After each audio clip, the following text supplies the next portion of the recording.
जिसमें सीरम्स हैं। आजकल सीरम का बहुत ज़्यादा ट्रेंड है, क्रीम से बहुत ज़्यादा। तो ये हमने स्किन के सीरम सारे इसमें इकट्ठे किए हुए हैं। कंपाइल हेयर सीरम्स अभी इसमें नहीं है, ठीक है।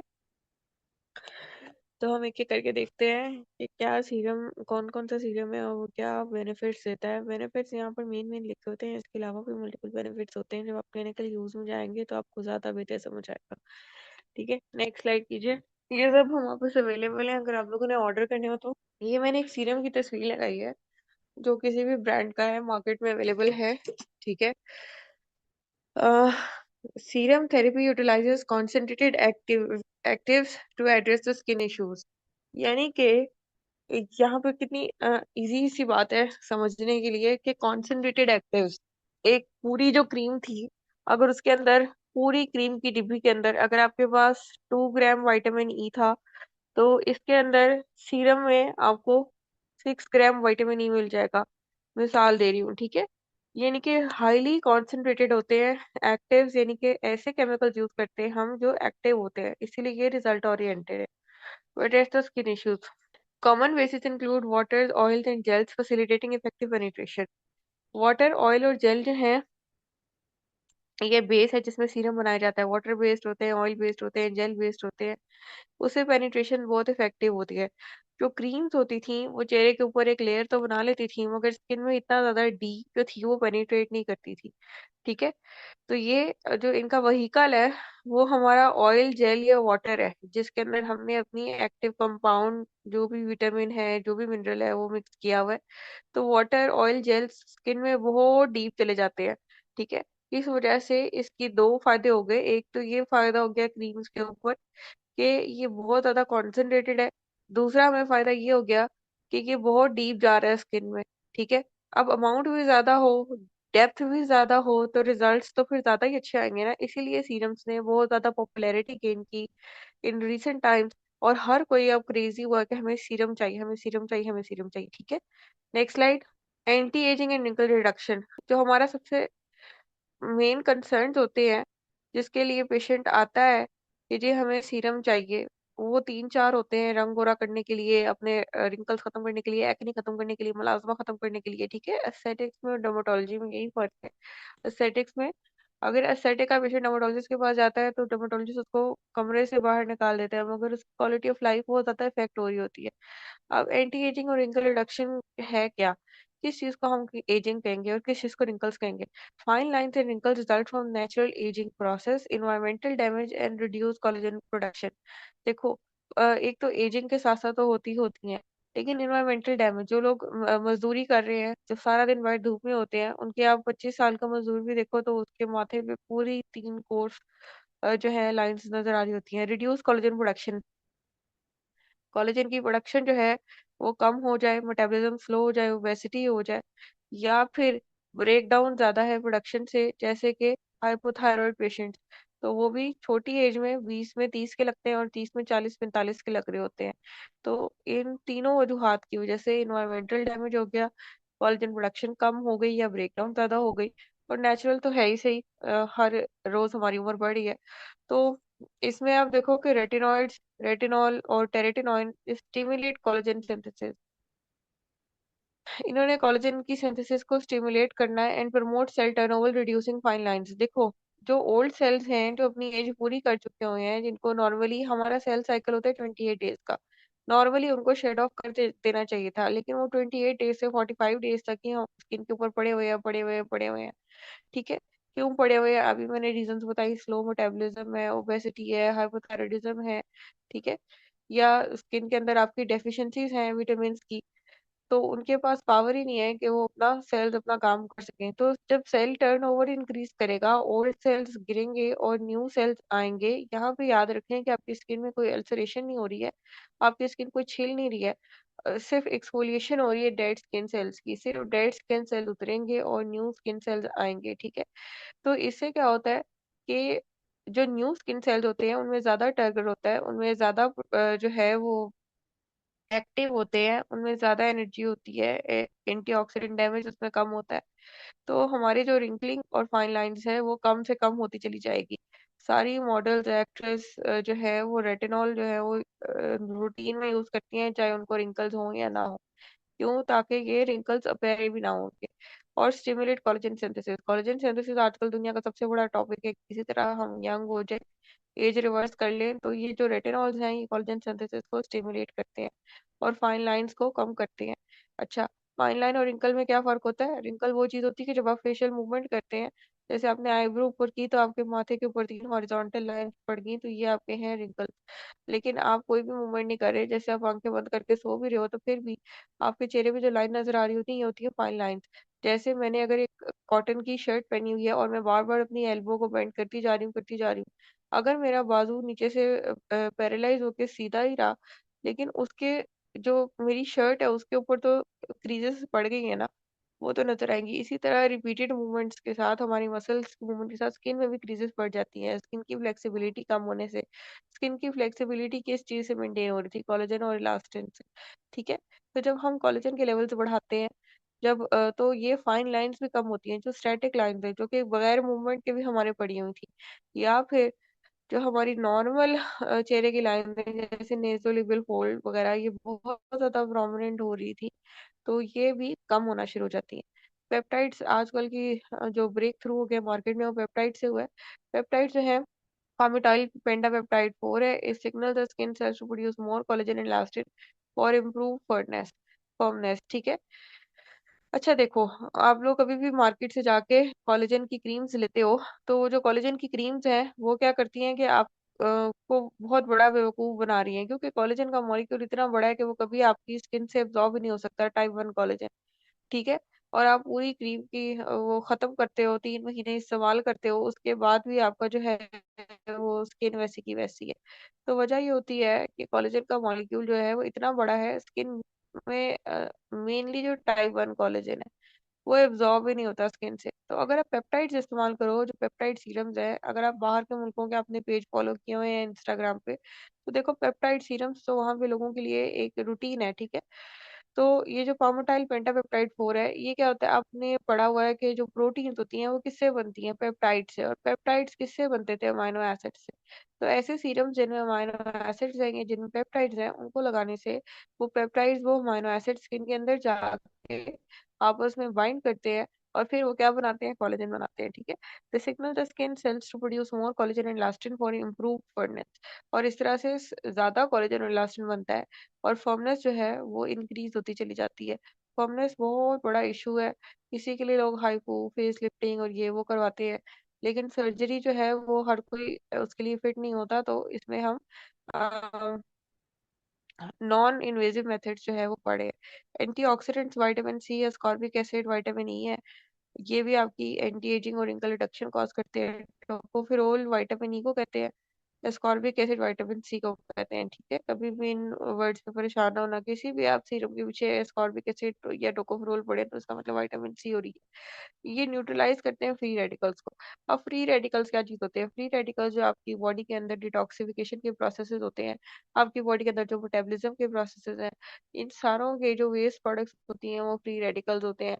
इसके अलावा जो आप बाहर से स्मोकिंग कर रहे हो, स्मोक इनहेलेशन कर रहे हो, पैसिव स्मोकिंग कर रहे हो, प्रिजर्वेटिव वाले खाने खा रहे हो, ठीक है, ये सारी चीजें आपकी बॉडी में फ्री रेडिकल्स के फॉर्म में जाके एक्यूमुलेट होती हैं।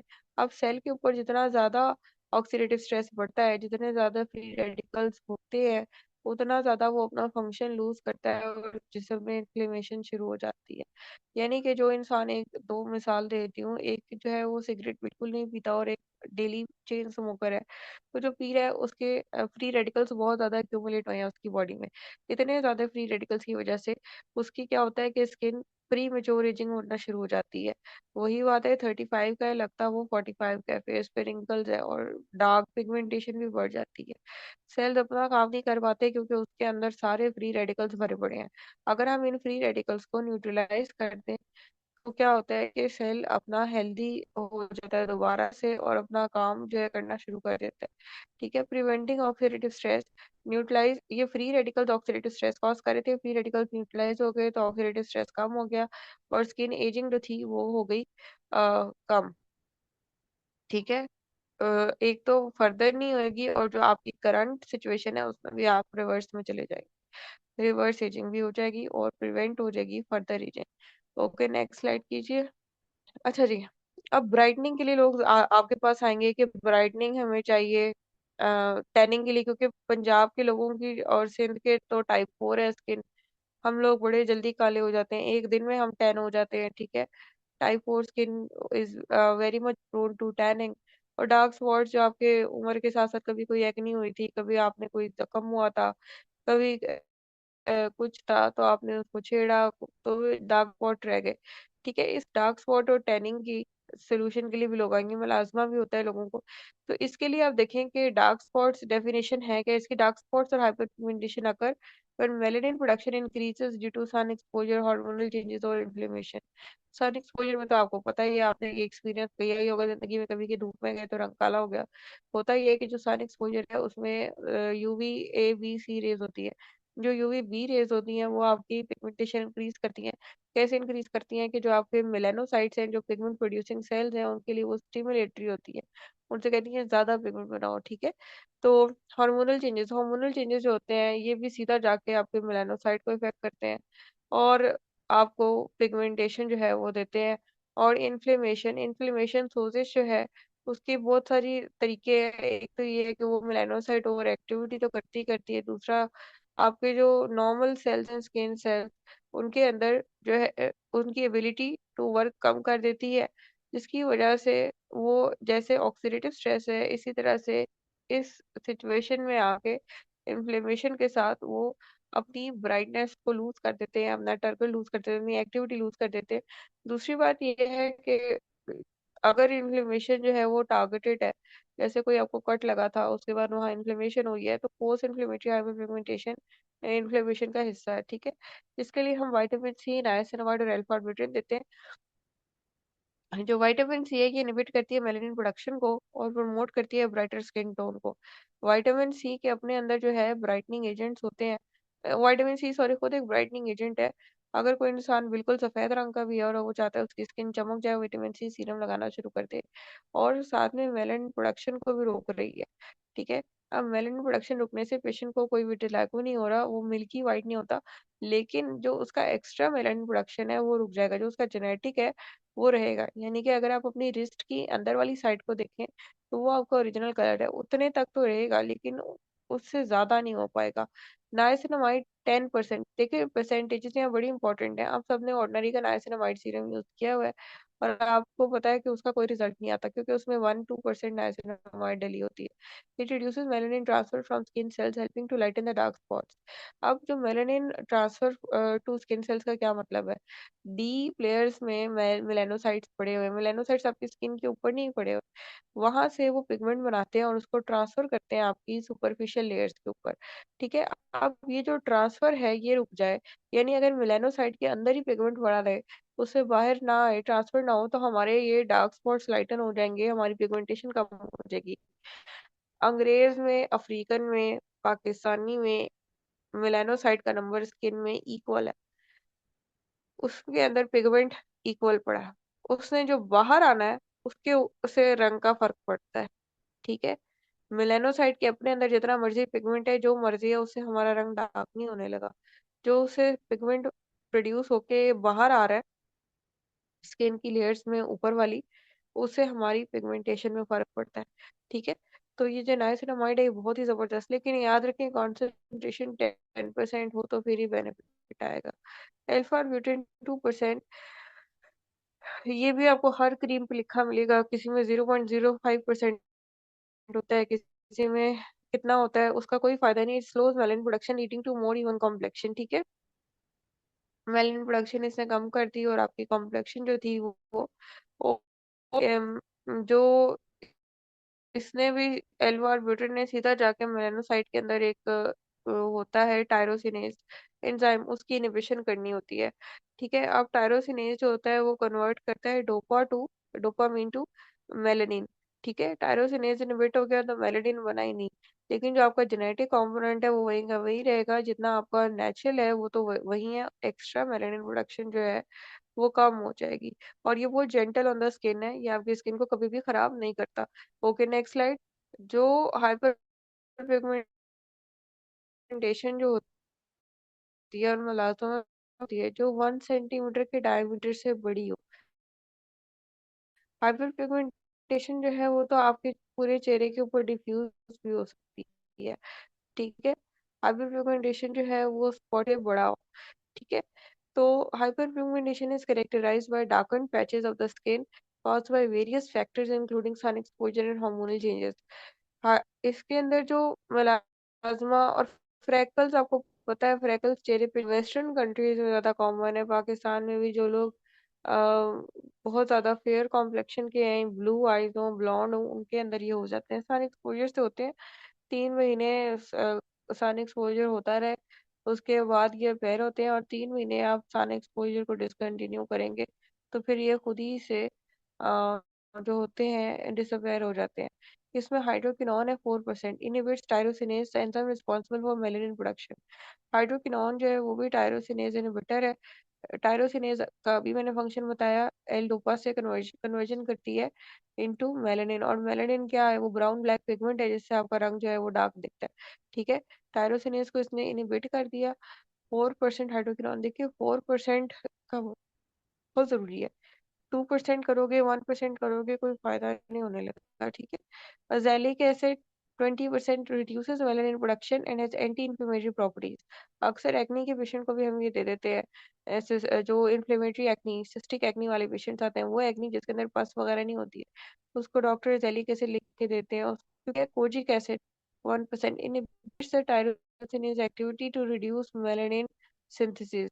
इसने भी टायरोक्सिन जो थी वो कम हो गई। यानी कि मुलाजमा का पेशेंट, हाइपरपिगमेंटेशन का पेशेंट और फ्रैकल्स का पेशेंट है, उसको हाइड्रोक्विनोन, एजेलिक एसिड और कोजिक एसिड हमने बहुत हाई अमाउंट्स में दिए हैं, तो पेशेंट जो है उसकी ये चीजें बहुत बहुत जल्दी विद इन अ वीक उसके रिजल्ट्स आना शुरू हो जाते हैं, ठीक है। और पेशेंट जो है वो इम्प्रूव करना शुरू हो जाता है। Okay, next slide.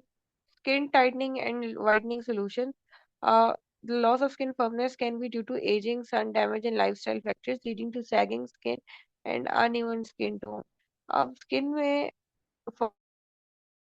फर्मनेस नहीं हो जाते हैं कि स्किन ढीली हो गई है, खास तौर से बच्चों की डिलीवरी के बाद या वेट लॉस करने के बाद खवातीन में, मर्दों में ये प्रॉब्लम है।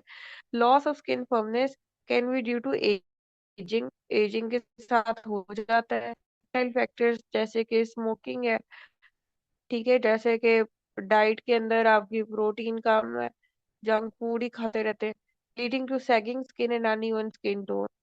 मेकअप उतारा तो जो था वो सारा मुंह के अराउंड ब्लैक था, इतना ज्यादा प्रॉब्लम हो चुका हुआ था कि आप बगैर मेकअप के घर से बाहर ही नहीं निकल सक रहे थे, ठीक है।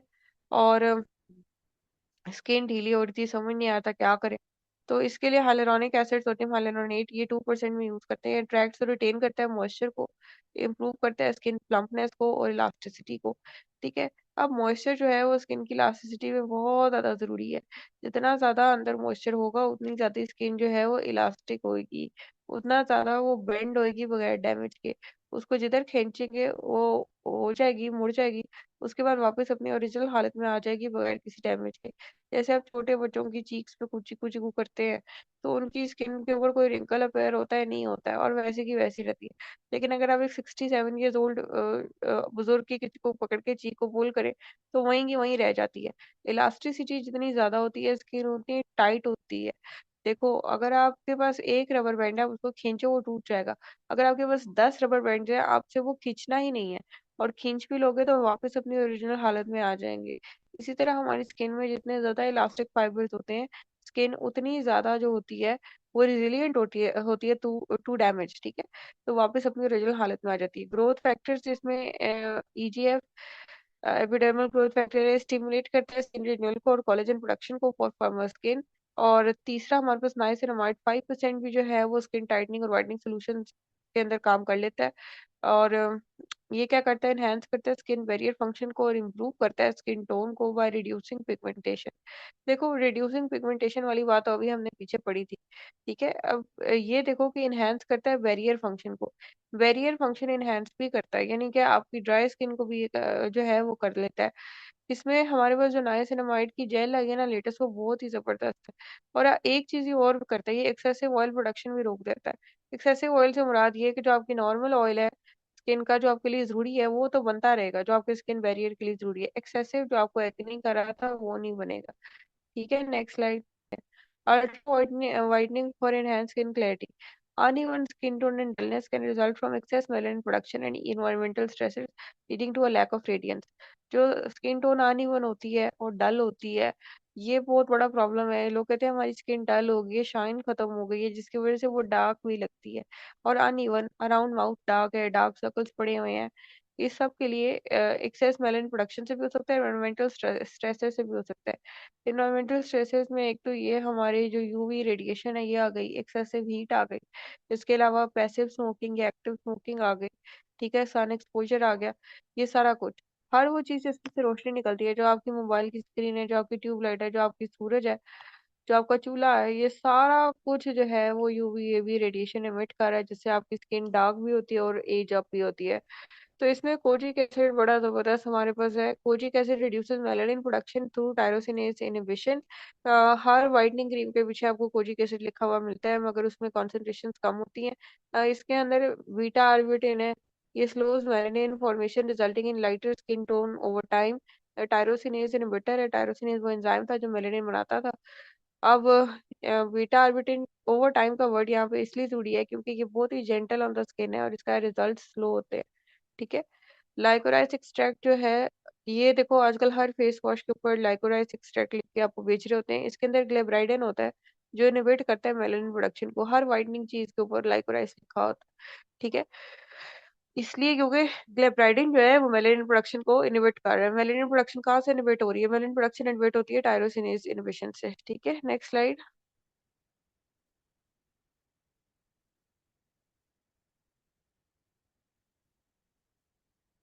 एक्ने और रोज़ेशिया मैनेजमेंट के लिए आपको पता होना चाहिए कि क्या होता है। रोज़ेशिया जो मुंह रेड हो जाता है, लाल निशान पड़े रहते हैं, और ज्यादा भी वो बढ़ते भी हैं किसी ना किसी स्टिमुलेंट से, मिर्चों वाला खाना खाने से, धूप पड़ने से, मुंह पे कुछ भी मेकअप या कोई भी प्रोडक्ट लगाने से। और एक्ने तो आपको पता ही है, acne is characterised by clog pores and inflammation. एक तो हमारे पोर्स, पोर्स क्या है? पोर्स बेसिकली ओपनिंग है किस चीज की? हमारे जो स्वेट ग्लैंड है, हमारे जो सेबेशियस ग्लैंड है, हमारा जो हेयर फॉलिकल है। ठीक है। अब ऑयल ज्यादा बन रहा है तो वो जो है पोर्स के अंदर ही क्लॉग हो गया। या ऑयल तो नॉर्मल बन रहा है, पोर्स का मुंह ही कितना खुला हुआ है कि जो थोड़ा बहुत ऑयल था, जो बाहर से डस्ट पार्टिकल्स थे, डेब्रिस सी, बैक्टीरिया था, वो सारे के सारे अंदर डिपॉजिट होना शुरू हो गए। स्किन के डेड सेल जो उतर रहे हैं वो भी पोर्स के अंदर ही गिरना शुरू हो गए। तो पोर्स जो थे वो क्लॉग्ड हो या इन्फ्लेमेशन चल रही हो। अगर स्किन में इन्फ्लेमेशन चल रही हो तो क्या होता है कि हमारी रिजिलियंस, हमारी जो रेजिस्टेंस है वो कम हो जाती है टू इन्वायरमेंटल स्ट्रेस। जैसे कि अब दो लोग साथ बैठे हैं, एक के चेहरे पे इन्फ्लेमेशन बॉडी में चल रही है, उसकी स्किन जो है वो रिस्पॉन्स ही नहीं कर पाती टू जो है अपने डिफेंसेस एक्टिवेट ही नहीं कर पाती। जो भी बैक्टीरिया आगे है वही इन्वायरमेंट है उसी में बैठे हैं, और एक इंसान को एक्ने शुरू हो गई और एक को नहीं हुई। ठीक है, तो वजह क्या थी? उसकी स्किन में इन्फ्लेमेशन चल रही थी जिसकी वजह से उसके डिफेंसेस ही कमजोर थे। एक्ने होने से ये नुकसान और भी होता है कि एक्ने के बाद इन्फ्लेमेशन और बढ़ जाती है। ठीक है, while rosacea is a chronic condition marketed bye redness and visible blood vessels. और जो रोजेशिया है उसमें क्या है? विजिबल ब्लड वेसल्स हैं और redness. Salicylic acid penetrates pores to exfoliate and reduce inflammation clearing acne. Salicylic acid ने क्या किया कि 2% सैलिसाइलिक एसिड है, ये पोर्स को एक्सफोलिएट करता है, यानी कि पोर्स के अंदर से डेड स्किन सेल्स और एक्सेसिव ऑयल्स को साफ करता है और बाहर निकाल देता है। केमिकल एक्सफोलिएशन है, फिजिकल नहीं है। और रिड्यूस करता है इन्फ्लेमेशन को, सोजिश को भी इसने काम करना है। ये काफी दफा मैंने बताया अपने डर्मा के लेक्चर्स में भी कि ये वाहिद एसिड है जो एंटी इन्फ्लेमेटरी भी है। वरना तो आप एंटी इन्फ्लेमेशन रोकने के लिए क्या करते हो? एनएसएड्स खाते हो, या आप स्टीरॉइड्स यूज करते हो, या आप जो है एंटी इन्फ्लेमेटरी एजेंट्स यूज करते हो। तो ये एंटी इन्फ्लेमेटरी भी है और साथ में एक्सफोलिएटिंग भी है। तो एक्नी इससे बड़ी जल्दी क्लियर होती है। बेंजाइल पेरोक्साइड 5% है, एंटीबायोटिक है, kills acne causing bacteria and reduces oil production. कहने को सिर्फ एक एंटीबायोटिक है, एंटी एक्ने कॉजिंग बैक्टीरिया को किल करता है, पी एक्नेस सी एक्नेस, लेकिन साथ साथ में ऑयल प्रोडक्शन को भी ये कम कर देता है। ठीक है, अब ये एक्स्ट्रा ऑयल की बात हो रही है, ये नहीं कि आपके स्किन को सुपर ड्राई कर देगा अगर आप लगाएंगे। एक्सेसिव ऑयल प्रोडक्शन को कम करता है। ठीक है, नाइसिनामाइड 4% जो है ये रिड्यूस करता है इन्फ्लेमेशन को और रेगुलेट करता है ऑयल प्रोडक्शन को इन एक्ने प्रोन स्किन। अब आपने ये काफी दफा देखा होगा कि हर जगह नाइसिनामाइड लिखा होता है एक्ने के लिए, और आप लेते हो आपको फर्क ही नहीं पड़ता। तो परसेंटेजेस उसमें बिल्कुल इतना थोड़ा होता है। आप एक खाना बनाओ, उसमें आप नमक एक चुटकी डालो, आपको खाना तो सॉल्टी नहीं है। तो इसलिए क्योंकि कॉन्सेंट्रेशन इतनी लो होती है, इसलिए हम मेडिकल ग्रेड सीरम्स के ऊपर हमने ये क्लास रखी है ताकि आपको पता हो। तो ये इन्फ्लेमेशन को कम करता है, रेगुलेट करता है ऑयल प्रोडक्शन को इन एक्ने प्रोन स्किन। ठीक है, ऑयल प्रोडक्शन को कैसे रेगुलेट करना है? एक्सेसिव ऑयल इससे नहीं होने देना। रेगुलेशन का मतलब होता है कंट्रोल कर लेना। इसका ये मतलब नहीं है कि स्किन को अपने डिप्राइव कर देना। और इन्फ्लेमेशन कम होगी तो स्किन का डिफेंस अच्छा होगा। अब हमें ऊपर कोई भी बैक्टीरिया, वायरस, फंगस अगर अटैक कर भी रहा है तो जो स्किन है वो उसको रिस्पॉन्स दे देगी, उसको लोकल इन्फ्लेमेटरी रिस्पॉन्स उसको खत्म कर देगी। ठीक है, नेक्स्ट स्लाइड।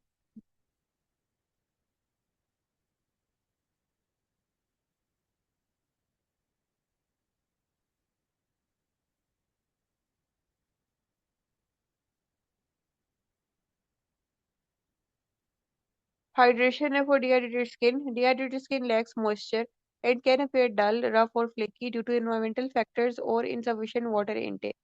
ड्राई स्किन हो एक अलग चीज है, डिहाइड्रेटेड स्किन एक अलग चीज है। डिहाइड्रेटेड स्किन आपको देखने में ऑयली लगती है, पेशेंट कहते हैं मेरे मुंह पे ऑयल बहुत आता है। और वजह क्या होती है? स्किन जो होती है डिहाइड्रेटेड होती है। अब उसके अंदर जो थोड़ा बहुत वाटर कंटेंट है उसको प्रिजर्व करने के लिए कि वो भी इवेपोरेट ना हो जाए, स्किन एक्स्ट्रा ऑयल प्रोड्यूस करती है।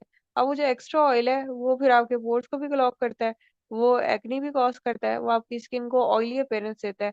बेसिकली वो मास्क कर रहा है आपकी अंडरलाइंग कंडीशन को, जो कि डिहाइड्रेटेड स्किन है। उसी पेशेंट को जब आप मॉइस्चराइजर का कहते हो तो वो कहते हैं मेरी तो स्किन पहले ही ऑयली, आप मुझे मॉइस्चराइजर का क्यों कह रहे हैं? तो मॉइस्चराइजर जो अगर वो यूज करना शुरू करता है तो 3 से 4 दिन के बाद वो कहता है जी मेरा तो एक्स्ट्रा ऑयल आना ही बंद हो गया। Dehydrated skin lacks moisture and can appear dull, rough and flaky. अक्सर बच्चे जब अपने प्रॉफ दे रहे होते हैं तो उनकी स्किन डल, रफ और फ्लेकी हो जाती है, डिहाइड्रेटेड जो होती है। Often due to environmental factors और insufficient water intake. Water intake उस वक्त रुका होता है एक तो, और वैसे भी कुछ लोग वाटर इनटेक कर भी रहे हैं तो इलेक्ट्रोलाइट्स नहीं आ रहे, सिर्फ पानी पी रहे हैं। अ, जो इलेक्ट्रोलाइट्स हैं, सोडियम है और पोटेशियम है, क्लोराइड है, सिट्रेट्स है, वो नहीं है। अगर आप लोग डिहाइड्रेटेड हो तो आप लोगों को उसके लिए ओआरएस पीना होता है। अगर आपकी स्किन डिहाइड्रेटेड है तो आप उसके लिए ओआरएस पियेंगे। ठीक है, इन्वायरमेंटल फैक्टर्स की वजह से भी जो है ये होता है। इन्वायरमेंटल फैक्टर्स क्या है? बहुत ज्यादा ड्राई है, जैसे कि बारिश नहीं हुई बहुत दिन से, तो हवा में मॉइस्चर कंटेंट कम है, आपकी स्किन जो है उसमें जो वाटर कंटेंट है उसे ट्रांस एपिडर्मल वाटर लॉस हो ही जा रहा है, हो ही जा रहा है। ठीक है, या आप टू हार्श अपने चेहरे पे कोई केमिकल यूज करते हो, ब्लीच कर लेते हो, या बहुत ज्यादा एक्सफोलिएशन करते हो, या एक्नी वाली जो over the counter face wash वगैरह यूज करते हो खराब से, आपका चेहरा सुपर ड्राई हो जाता है और फिर डिहाइड्रेट भी हो जाता है, क्योंकि आपने उसका सारा बैरियर जो था वो खराब कर दिया, जो वाटर था वो वेपोरेट होना शुरू हो गया। इसके लिए हाइलुरोनिक एसिड 2% होता है, binds water to the skin cells providing deep hydration. Hyaluronic acid जो है आपकी स्किन में एब्जॉर्ब हुआ। हाइलुरोनिक एसिड की क्वालिटी ये थी कि वो अपने साथ वाटर मॉलिक्यूल को बाइंड कर लेता था। ठीक है, इसने बाइंड किया वाटर मॉलिक्यूल को स्किन सेल्स में और डीप हाइड्रेशन प्रोवाइड करती। जब खुद ये स्किन सेल के अंदर पड़ा हुआ है तो वाटर मॉलिक्यूल तो इसके साथ बाइंड हुआ होता, तो वो भी अंदर ही इसके साथ ही स्टे किया। Glycerin 10% acts as a humectant. Humectant वो चीज होती है जो वाटर को अपनी तरफ अट्रैक्ट करती है, water lover, attracting moisture to the skin surface. आपने ये चेहरे पे लगाया, इसने इन्वायरमेंट से वाटर लिया। इन्वायरमेंट में वाटर नहीं था तो इसने deep layers of the skin से वाटर ले लिया, लेकिन इसने आपकी जो एपिडर्मिस थी, जो डर्मिस थी, उसके अंदर वाटर कंटेंट को मेंटेन कराया। ठीक है, यूरिया 5% की जो सीरावी बहुत मशहूर मॉइस्चराइजर है उसमें यूरिया है। It provides hydration and helps to maintain the skin barrier function. इसने हाइड्रेशन भी प्रोवाइड की और स्किन के बैरियर फंक्शन को भी इसने मेंटेन करा दिया। बैरियर सही हुआ तो आपकी जो थोड़ी बहुत हाइड्रेशन होती है वो भी आपके लिए इनफ है, क्योंकि वो वाटर वेपोरेट होकर लूज तो हो नहीं रहा, लेकिन इसने साथ साथ हाइड्रेशन भी प्रोवाइड की। इसीलिए यूरिया मॉइस्चराइजर जो है वो एक ब्रेक थ्रू है मार्केट में आजकल। Next slide. सेंसिटिव और इन्फ्लेम्ड स्किन एक प्रॉब्लम लेके लोग आपके पास आएंगे कि मेरी स्किन बड़ी सेंसिटिव है और इसको किसी तरह से जो है ना कुछ भी लगाऊं तो इस पे जलन होना शुरू हो जाती है, सोजिश है, हर वक्त एक्नी होती रहती है, रंग काला हो गया है, सारा कुछ। तो sensitive skin is prone to irritation. Sensitive जो होती है वो एक तो आपकी नेचुरल भी हो सकती है, दूसरा आपने एक्ने की जो प्रोडक्ट्स होती हैं वो ओवर यूज कर ली है, तीसरा आपने कोई नाइट क्रीम्स वगैरह लगा ली है किसी भी तरह से। इरिटेशन, रेडनेस और inflammation often triggered by allergens, harsh products और एनवायरमेंटल फैक्टर्स। जो लोग जेनेटिकली HLA-DR1 पॉजिटिव है उनको तो एलर्जन से हो जाता है, जैसे कि पोलन वगैरह से, डस्ट से, माइट से। लेकिन हार्श प्रोडक्ट्स से हम बहुत ज्यादा ही फेस वॉश लगा लेते हैं कि चलो ये आज अपना मुंह चमका लें। और इन्वायरमेंटल फैक्टर्स मैंने आपको बताया है कि आपने कोई क्रीम्स लगाई, आपका सन एक्सपोजर ज्यादा हो गया, ठीक है। तो इसमें है कि कैमोमाइल एक्सट्रैक्ट जो है एंटी इन्फ्लेमेटरी प्रॉपर्टीज होती हैं दैट कैन काम इरिटेशन और रेडनेस। कैमोमाइल टी बड़ी मशहूर है, आप पेशेंट को वो भी पिलाना शुरू करते हैं। कैमोमाइल के जो है ये सीरम ऑयल्स मिल जाते हैं। एलोवेरा जो है, एलोवेरा बारबेडेनेस बारबेडेंसिस लीफ जूस सूट करता है, हाइड्रेट करता है स्किन को व्हाइल रिड्यूसिंग इन्फ्लेमेशन। सूद और हाइड्रेट किया है इसने स्किन को, और साथ में रिड्यूस की इन्फ्लेमेशन को। एलोवेरा जो मार्केट में एक पत्ता सा ग्रीन कलर का होता है जिसके अंदर एलोवेरा जेल होती है, बिल्कुल फेक है, कभी भी ना लें। अगर आपके घर में प्लांट है तो बेहतर है कि वो यूज करें, उसका जूस भी मिलता है बाजार से, वो पिए, वरना मेडिकल ग्रेड का एलोवेरा यूज करें। ठीक है, ये सूद करता है, हाइड्रेशन करता है, और इन्फ्लेमेशन को भी कम करता है, तीनों चीजें कर रहा है। कैलेंडुला एक्सट्रैक्ट जो है वो प्रमोट करता है हीलिंग को, रिड्यूस करता है स्किन इन्फ्लेमेशन को। तो ये तीन चीजें आपकी हीलिंग और इन्फ्लेमेशन के लिए बहुत जरूरी है। हम एज अ कोई भी acne prone skin, dry skin को हम एज अ सेंसिटिव स्किन ही ट्रीट करते हैं, ताकि वो उसमें इन्फ्लेमेशन सेटल हो जाए, ठीक है, ताकि उसको सूदिंग मिले, ताकि उसको हाइड्रेशन मिले, ठीक है। हम हर स्किन को एज अ सेंसिटिव स्किन जो है वो डील कर सकते हैं, जो सेंसिटिव नहीं भी है। क्यों? अगर हम एज अ सेंसिटिव स्किन उसको डील करेंगे, उसमें से इन्फ्लेमेशन कम करेंगे, उसको स्मूथ आउट करेंगे, तो स्किन उतनी ज्यादा नॉर्मलाइज होती चली जाएगी, चाहे वो एक्स्ट्रा ऑयल प्रोड्यूस कर रही है, चाहे कोई भी इशू है। एक कॉम्बिनेशन स्किन बड़ा मसला है कि माथा और नाक और ये जो चिन एरिया है इस पे ऑयल ही ऑयल है और चीक्स बिल्कुल ड्राई हैं। इसके लिए dry face wash, dry skin वाला फेस वॉश यूज करें तो चीक्स सुपर ड्राई हो जाती हैं, क्रैक्स पड़ जाते हैं। ऑयली स्किन वाला फेस वॉश यूज करें तो नाक शाक जो है वो तो चलो सही हो जाएंगे, लेकिन आपकी जो है वो चीक्स और खराब हो जाती हैं। सॉरी, अगर ड्राई स्किन वाला फेस वॉश यूज करते हैं तो चीक सही रहती हैं, लेकिन आपकी जो नाक वगैरह है इस पे इतने ऑयल इकट्ठा होता है कि एक्नी और ब्लैक हेड्स खत्म ही नहीं होते। तो combination skin exhibits both oily and dry areas, often resulting in a shiny T zone। ये बाय बर्थ नहीं होती है, ये भी उल्टी सीधी चीजें इस्तेमाल कर करके होती है। इसको भी आप as a sensitive skin treat कर सकते हैं। एंड ड्राई पैचेस चीक पे होंगे। कॉम्प्लिकेटिंग ट्रीटमेंट अप्रोचेस, इसके लिए आपको जो है ना ट्रीटमेंट अप्रोचेस और खराब परेशानी देती हैं कि क्या करें। इसका एक सबसे इजी ट्रिक ये होता है कि जब आप कोई भी चीज उठाते हैं मार्केट में से, फेस वॉश, क्रीम, सीरम, आप उसके ऊपर देखेंगे उस पे कॉम्बिनेशन जो है ना वर्ड लिखा हो। कॉम्बिनेशन का मतलब ये होता है कि वो इन दोनों चीजों को टैकल कर लेगी। आखिर हमारे पास ऐसे कौन से एजेंट्स हैं जो कॉम्बिनेशन स्किन को टैकल करते हैं, जिसमें विच हेजल एक्सट्रैक्ट है सबसे पहला। Which act as an astringent reducing oiliness without over drying. Astringent क्या चीज होती है? एस्ट्रिंजेंट वो चीज होती है जो एक्स्ट्रा ऑयल को एब्जॉर्ब कर ले। यहाँ पे वर्ड एक्स्ट्रा बड़ा जरूरत है, ठीक है। एक्स्ट्रा, एक्स्ट्रा के तौर पे काम करे, जो एक्स्ट्रा ऑयल है उसको ये एब्जॉर्ब कर लेगा, ओवर ड्राइंग नहीं करेगा। ये नहीं होगा कि आपकी चीज ओवर ड्राई हो गई या नाक से भी उसने इतना ज्यादा ऑयल एब्जॉर्ब कर लिया कि ओवर ड्राइंग हो जाए। यहाँ पे ये प्रिवेंशन बहुत जरूरी है ना, क्योंकि ड्राई ऑयली स्किन वाली तो आप कोई भी चीज यूज करो तो आपका एक्स्ट्रा ऑयल तो निकल जाता है, लेकिन वो फिर आपकी स्किन को ड्राई आउट करते हैं, फिर एक्ने शुरू हो जाती है, इरिटेशन, पिगमेंटेशन शुरू हो जाते हैं। ग्लिसरीन 8% है, हाइड्रेट करता है ड्राई एरियाज को व्हाइल मेंटेनिंग बैलेंस। अब ग्लिसरीन आपने पूरे चेहरे पे लगा लिया तो उसने ड्राई एरिया को हाइड्रेट किया, ठीक है। तो वाइल मेंटेनिंग बैलेंस, लेकिन बैलेंस को उसने मेंटेन किया, उसने ये नहीं किया कि ओवर हाइड्रेशन कर दी या ऑयली स्किन को जो खराब कर दिया, ठीक है। बैलेंस, ये जो बैलेंस वर्ड है ये भी आपको स्किन केयर प्रोडक्ट से मिलेगा। तो आप बैलेंसिंग फेस वॉश, इसका भी मतलब यही होगा कि आपके कॉम्बिनेशन स्किन के लिए। नाइसिनामाइड आगे रेगुलेट सीबम प्रोडक्शन, रेगुलेशन यहाँ पे दो तरह की कर रहा है। जहाँ पे एक्स्ट्रा होती है वहां पे रोक देता है, और जहाँ पे कम होती है वहां पे नॉर्मलाइज कर देता है। एंड ओवरऑल स्किन टेक्सचर, क्योंकि ये हमारा बैरियर भी इम्प्रूव करवाता है, तो इन्फ्लेमेशन भी कम कराता है, तो स्किन टेक्सचर भी इम्प्रूव कराता है। याद रखिए कि जो ड्राई स्किन है उसके अंदर जो है इन्फ्लेमेशन भी साथ साथ चल रही होती है, इरिटेशन भी चल रही होती है, पिगमेंटेशन भी हो रही होती है, इचिंग भी हो रही होती है। तो इसने ड्राई और ऑयली दोनों चीजों को एड्रेस कर लिया। Next slide. Post procedural skin recovery बहुत जरूरी है, जैसे डीप माइक्रोनीडलिंग कराई है, या कोई एक्सीडेंट हुआ है, खुदा ना खास्ता स्टिचेस लगे हैं, ठीक है, या फिर कोई सर्जरी वगैरह करवाई है, या कोई चोट लगी है। Post procedural recovery refers to healing process following dermatological treatments which may